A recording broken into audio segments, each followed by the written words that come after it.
Hey guys, on this episode we are working on our latest TF2 that we picked up. This is the 4RUNNER that we just did the video on. We're starting into the mods. Today's mod is the Shackle reverse mount spring hanger conversion kit for the TF2 and the TF2 long wheelbase. This basically takes the front swing shackle from here and moves it back here and takes another mount in here, bolts it on the front of the frame to make that the static side. Because as you can see, when this moves up and down, the axle actually is moving forward. You can see that represented by the way the chassis is moving back away from the wheels as we go up and down. It should actually swing backwards, so when you're approaching things and you're hitting, the suspension can push up easier. Instead of right now, it can't really push that way, but it can push this way a lot easier, right? So it's wrong out of the box, and luckily RC4WD has made a kit to convert it. We actually just found this Cruising Eliminator RC's website the other day, and we wanted to pick this up. It's something they did have in stock for the build for us, so we could actually get started on getting this thing upgraded. So the instructions for this build, you will find them at RC4WheelDriveStore.com. Just punch in the part number on the package, scroll down to the bottom, and they'll have a small section for download a manual. And it's kind of nice they've done that, so they don't, they're saving paper by not having to, and packaging, because if they had a manual in this package, it'd be twice the size. So that's kind of nice, and that saving reflects onto the parts for us, so that's also decent. And I prefer a digital manual at this point. I've got so many instructions around here we don't need, so less is more at this point. Okay, so in the manual, basically, remove the servo plate underneath, remove the transmission. Be extra careful on the half shaft that goes between, or the drive shaft that goes between the transmission and the transfer case.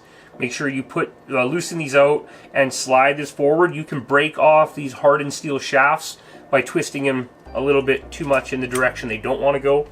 So if you twist it a little bit that way, I've seen a lot of guys try to force the transmission in, just being, without taking everything on the front and sliding it in as you should, and they break that, and then they blame RC4WD because they're idiots. So don't do that. Part number for the kit, did I read the part number out? Part number for the kit is part number ZS1923. Hold on. There we go. It's been took.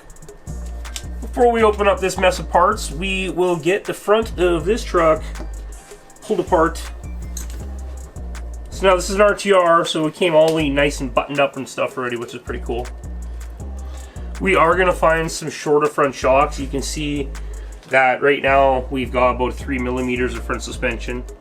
We did soften it up a bit and get the truck sitting lower, but already, like, the trucks don't have a ton. So we're going to look for some different shocks today too, and see what we can come up with on there. Normally the mod to do is a taller shock hoop from a D90 or Jalonde too, but it does not fit with the element of the engine under the hood, so we'll have to cross that bridge when we get there. So we got a screw that's stuck with Loctite. So that's when you grab your soldering gat, turn that boy on high. I guess that's not really a gat, that's more of a soldering wand.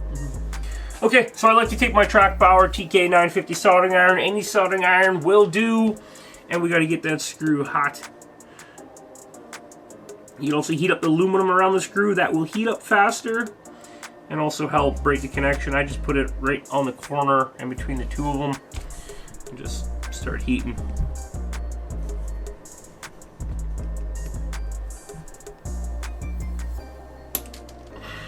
Oh, look at that.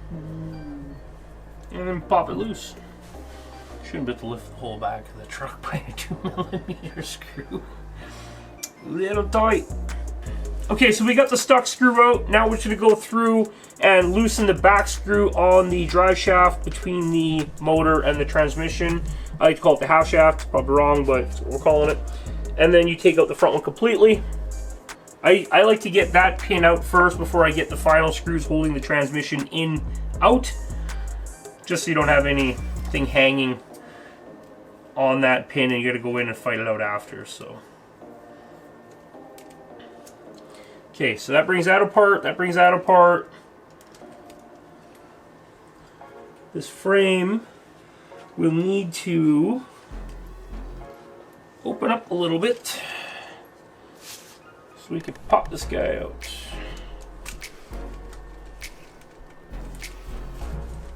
This whole front mount drops in from the bottom. Okay, we get the center shaft screws out. Now I'm going to go through and just take out the servo for a little bit more simplicity. Trying to get out these two cross members in the front. They can sometimes be stuck and a bit of a pain. Is that a safe word? Yes. Okay, we're using safe words now. There we go. Wow. Jeez. Wow. Okay. They put that in with too many Ooga-Doogas or something, man. That was mashed in there brutally. So, okay. Now you can spread your frame apart a little bit so you can unhook this pin on the side of the motor mount here.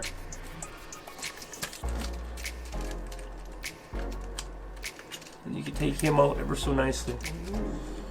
Good stuff. Let's put the servo back there so it doesn't look ridiculous flopping around in there. Okay, now you need to drop out shackle mounts off the chassis here. These won't be Loctite because they're from the factory, so just get in there and get at it. And then just remove the top of that front shackle mount. Super simple. 2.5. Okay, so we've got those out. We can leave the shocks in it, except we're going to find different shocks for this thing. We don't like those ones in the front. So let's rip those out right now too. Okay, so inside that bag, you get one small package of hardware. These 4 little brass bushings. These are to go onto the top of the rear leafs, rear shackle, sorry. Just to fill up some space and where the old hanger was. And then in the third bag, you also get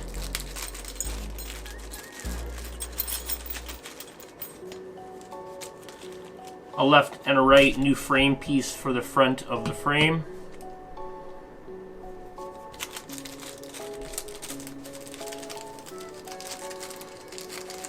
These are stamped steel. They're not aluminum if you're wondering, so they're good and strong. And then you get your new shackles for the rear. These are the bushings that go with them. One of these will be boop, go into there. And the other one goes into the other side. Boop, like that. So when you put a screw through it, it fills up the slop around it. We'll get a shot of that as it goes in. So,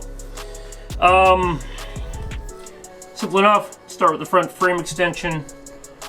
I'll turn this truck so you guys can see it a bit better. It slides back onto here, lines up right there nicely. This bolt in the rear passes through both halves, so it's one of these 14 mil. So slide Mr. 14 mil on here. He slides through both halves. He gets a nylock. Just like anything, get it in snug, don't tighten it up. We'll do all that tightening when everything else is in. That way we know we're not going to put any tweaks or anything specially on suspension. Okay, so the rear bolt is going to be the bolt that goes through the cross member. That's no problem. That just goes back in. Easy as pie on that side.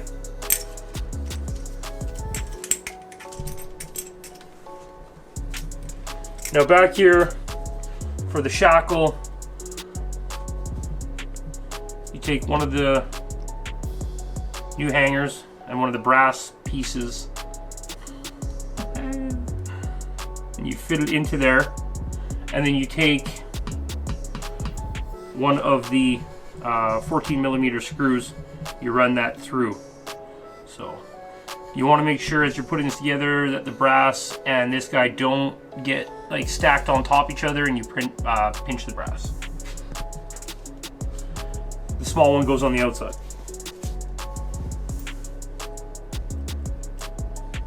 This is threaded all the way through, so you'll have to run that in. That is a part that you can tighten up now.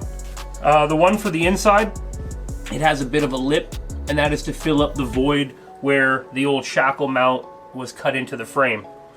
The lip goes towards the frame to fill up that void where that old triangle rear shackle mount was. Pop that guy in there, and then he gets a nylock nut down on top. Since you tighten the other side up already with a wrench, all you need on this side is your wrench to go through and snug that guy up.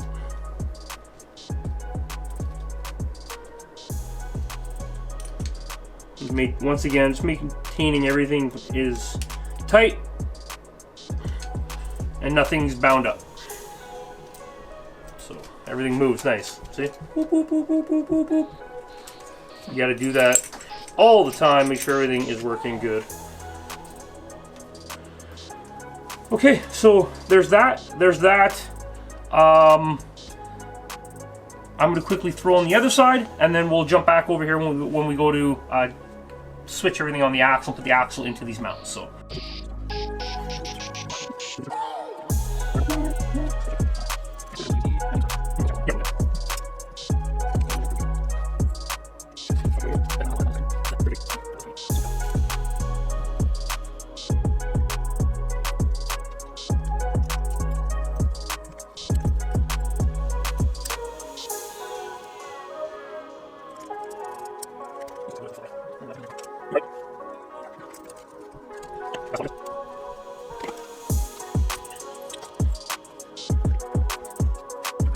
Okay, so we just took a look around the shop, and actually these are 65, 70 millimeter shocks. I think they're 70s on the front, in around that range. We don't have anything in-house that's gonna work. I'm gonna have to do some shopping on eBay or somewhere to try to find something smaller. Our go-to limited RC doesn't have anything really smaller that would kind of work. They've got other shocks, but of course they're too fat. That's you always run into that problem. Seems to only be a shock problem though. Other parts scale nicely, but suspension doesn't. Okay, so we're going to quickly rip off these pins and shackles. Oh, yeah, those ones are a little bit shorter, eh? Yeah, those are shorter. That's why they swapped them. I was wondering. I was curious to why they had sent new ones of these for that truck. It's because they're shorter, so it keeps the geometry proper. Because a lot of guys will be like, oh, just do it yourself.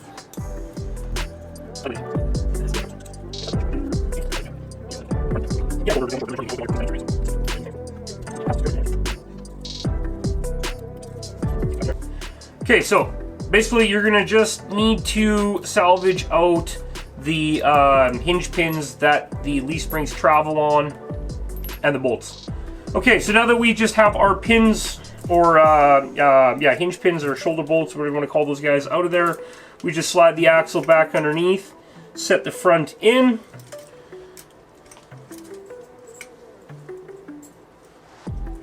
I'm already loving it. It looks 10 times better. Okay, now that we've got that all sitting in there, hanging, everything can move, the axle can flop around on the front mounts because they're only hinging on one pin. We're going to take our little scale jack stands, and I'm going to put the weight onto the front axle, click it back to where it belongs, and just do a visual, make sure everything's where it needs to be.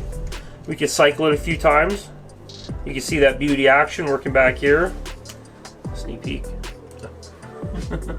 Yeah, now that you have that all in and sorted, you can go through and start snugging it up, and don't go crazy and start just cranking it down. Just do it little by little, make sure everything hasn't moved, everything's happy.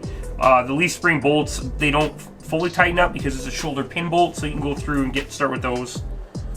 Simple enough. Make sure you've got all your everything in. The bolt's only like it was on that side, caught on a thread or something, it's not straight when you go to tighten it up. So, okay, now that we get the front axle hung in there, before we go through and start tightening anything up, we're gonna get that transmission mounted back inside. Actually, I should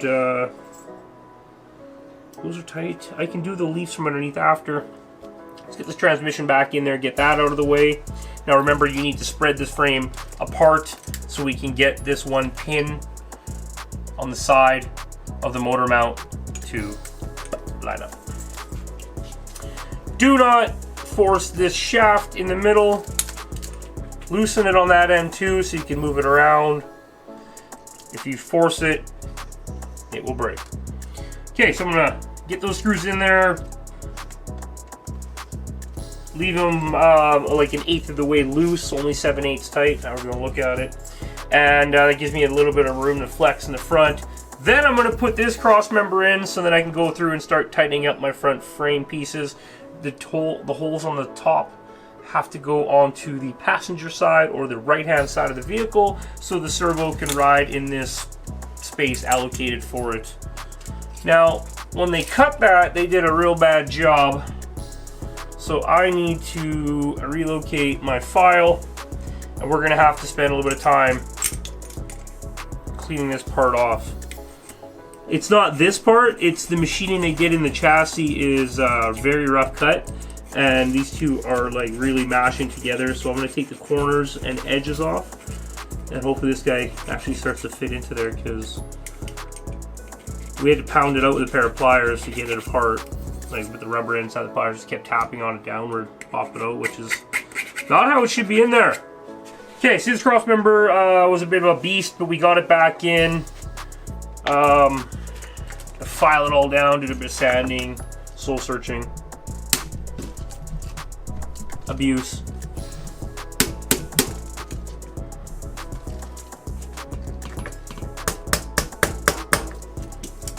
You want to make sure with this aluminum, it is softer aluminum that they use. You want to, well, any aluminum, you want to make sure you have the gaps closed down before you try to pull it in with a set of threads. Okay, so just make sure you Loctite those screws up, put all those in, and then you can tighten up those front frame new pieces. Get the weight on that front axle. Cycle it. And tighten these guys down. Make sure they're both sitting flush like they are at the bottom of the frame. I'll give you a close-up shot in a second once I get this guy in and done. And from there, it's just a matter of putting the servo back in, which you guys don't need to see. But at least at this point, we can show you now how the suspension cycles and the axle now moves backwards as it should, instead of before, which was going away. So now when you come up and you hit a bump with a tire and push back on a rock, this tire is going to want to come up a lot easier and push out of the way. So yeah, that's winning for us big time. I'm very happy with that. That is a fantastic upgrade that RC4WD Drive has set out for us. Love it. Yeah, so you want to make sure these guys are nice and lined up with the butt end of the frame. Yeah, looking fantastic. Love it. See that cycle action. So yeah, if you guys have a TF2, to me, that is a must upgrade. Remember, these guys are not scale crawlers or scale competition crawlers. They are just a scale trail truck. We'll have fun. Some guys have built them into competitive trucks, but they still won't be able to compete with an SCX-10-2 or even SCX-10-1. They're fantastic trucks for what they are. I do want to find a set of front shocks that's going to work.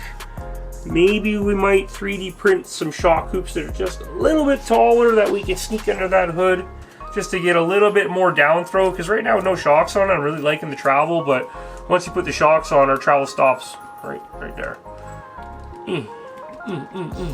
But I'm liking it. We're going to throw the rest of this back together, you guys, and we're going to go try to get some more trailing footage out there. So, yeah. Thanks for popping in again, checking that mod out. That is a fantastic mod. Make sure you guys check that out from RC4WD Drive. We'll have the part number in the description. And, yeah, happy RCing, guys. We'll see you on the next one.